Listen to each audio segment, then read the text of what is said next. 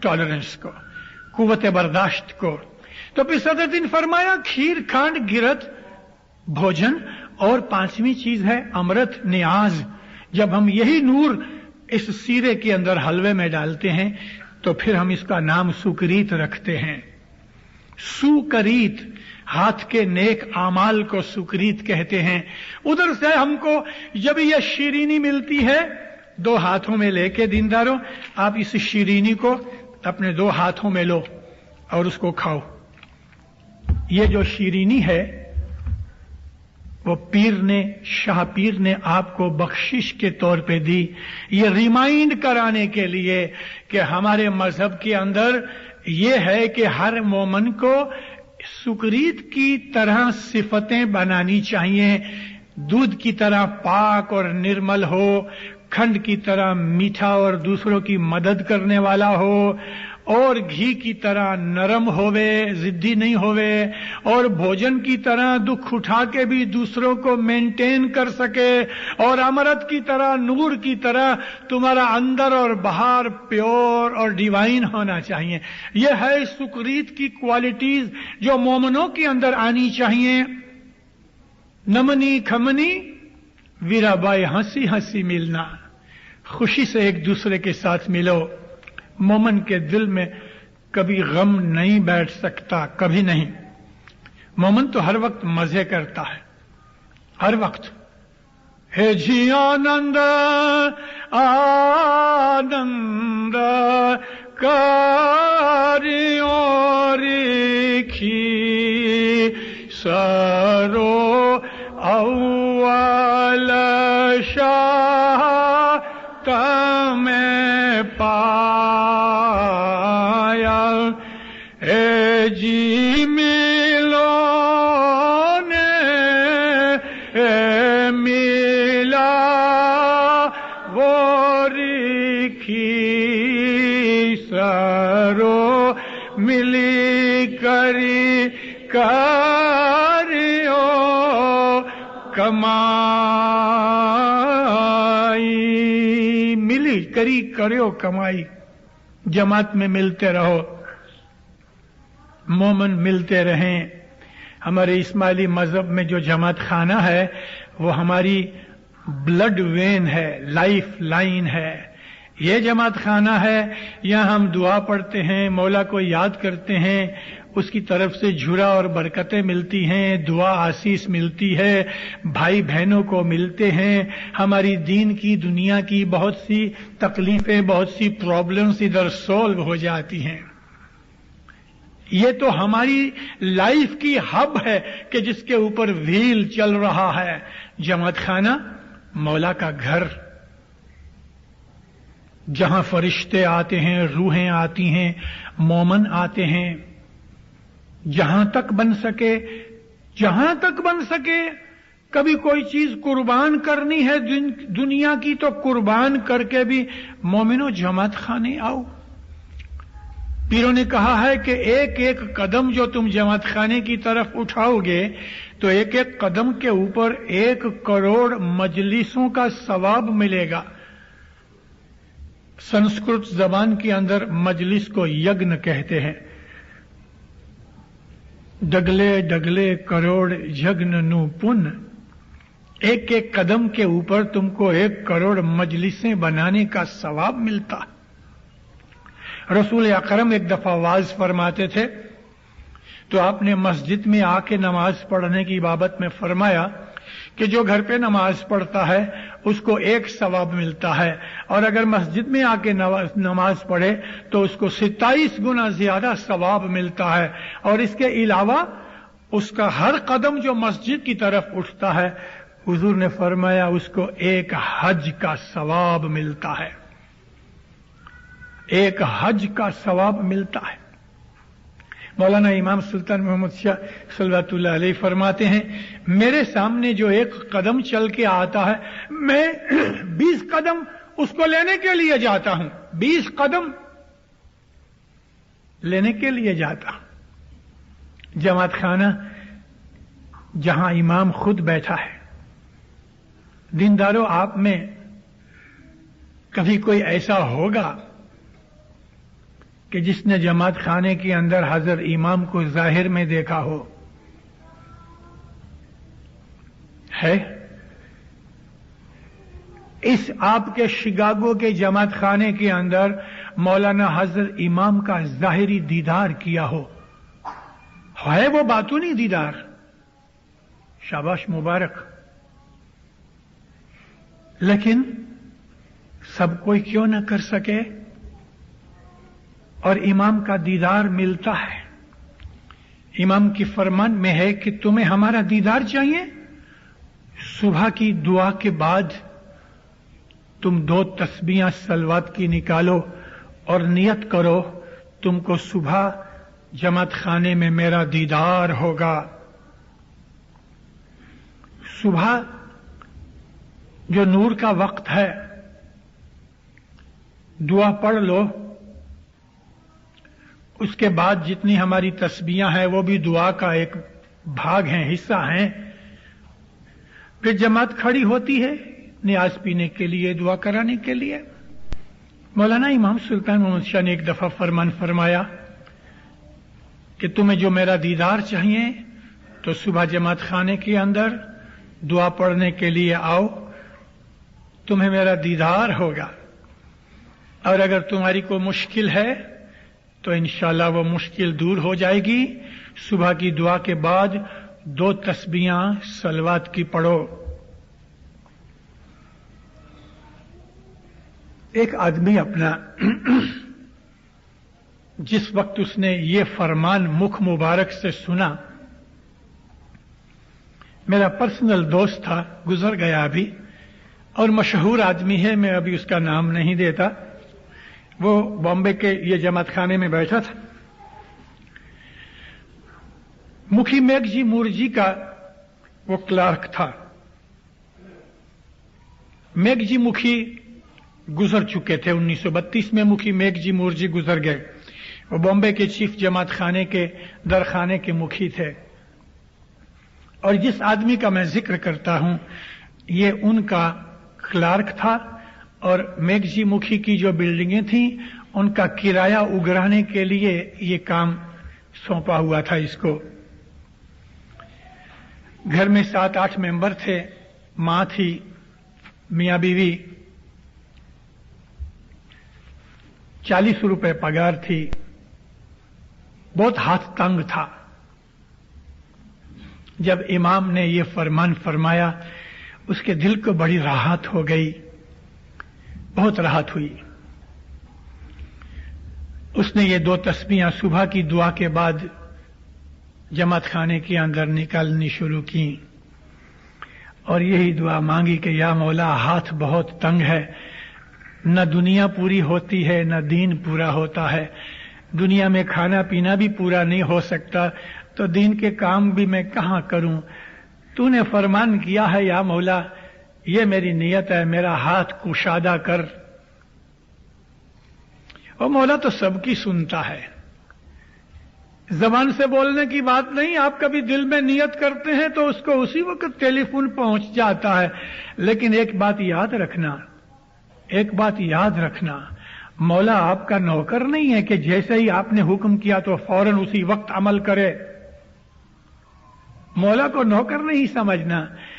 بھیک مانگو، دکان کے اوپر بھکاری آتا ہے، نمالا منہ بنا کے عاجزی کے ساتھ سیٹھ کو سلام کرتا ہے، سیٹھ آج کچھ بھیک دو.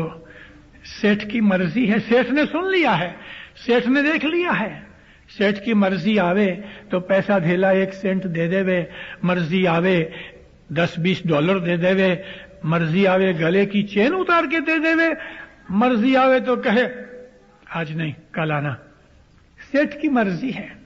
لیکن خدا کو نوکر مت سمجھو. یا مولا میں نے ایسا کیا ہے، ایسا ہونا چاہیے، یا مولا میرا یہ کام کر دے. نوکر کے طور پہ حکم مت کرو، بھکاری کے طور پہ عاجزی کرو اس کے حضور میں. اور عاجزی جیسی ہوتی ہے نا، دل کی بھی عاجزی ہوئے، آپ کی شکل بھی بدل جائے. عجز و انکساری کا ہاؤ بھاؤ منہ کے اوپر آ جائے، جیسے ایک کرودھی، ایک غصے والا، ایک ڈاکو کی طرح آدمی، اس کا چہرہ کیسا بھیانک ہوتا ہے، ڈریڈفل ہوتا ہے نا. ایسا ہی ایک نمر آدمی، ایک حلیم آدمی، ایک عاجز آدمی، اس کا چہرہ بھی ایسا ہی ہوتا ہے کہ جس میں حلیمی نظر آتی ہوئے. چہرے میں فرق ہے. بعض آدمی جب یہ غصے ہوتے ہیں تو ان کی آنکھیں بدل جاتی ہیں، نتنے پھول جاتے ہیں، منہ لال ہو جاتا ہے. جو خوشی ہوتے ہیں تو آنکھیں لمبی ہو جاتی ہیں. بند ہونے لگتی ہیں، منہ پھیل جاتا ہے. یہ ہماری فزیونومی ہے انسان کی، اس کے شکل میں سے اس کے دل کی بھاونا پتہ لگتی ہے. خدا کے حضور کے اندر بھی آپ اپنی اس فزیونومی کو اندر بھی اور باہر بھی ظاہر کرو. سر جھکاؤ جتنا نیچے تک جا سکتے. میرے جیسے آدمی کا پیٹ بڑا ہے، کبھی زمین تک ناک نہیں پہنچتی، لیکن جو دبلے ہیں ناک پہنچتی ہے، تو ارے پیشانی اور ناک زمین تک رگڑو. جتنا نیچے جا سکتے ہو سجدہ نیچے کرو. دعا کرانی ہے تو جھک جاؤ، دو ہاتھ جوڑو، اپنے آپ کو حلیم سمجھو، عجز و انکساری ظاہر کرو. اس طرح سے جب آپ کرو گے تو خدا تعالیٰ اس چیز کو دیکھتا ہے، کبھی نہ کبھی اس کو رحم آ جائے گا. یاد رکھو وہ سنتا ہے، فوراً سنتا ہے، لیکن قبول کرنا نہ کرنا اس کے اوپر ہے. وہ اسی وقت آپ کی عرضی مان لے وے، یا آپ کو 2 دن کے بعد کہے کہ دوں گا، یا 10 دن کے بعد دوں گا، یا 1 برس کے بعد دوں گا. یہ اس کے اوپر ہے، یہ اس کے اوپر ہے. ہم کو تو یہ کہا ہے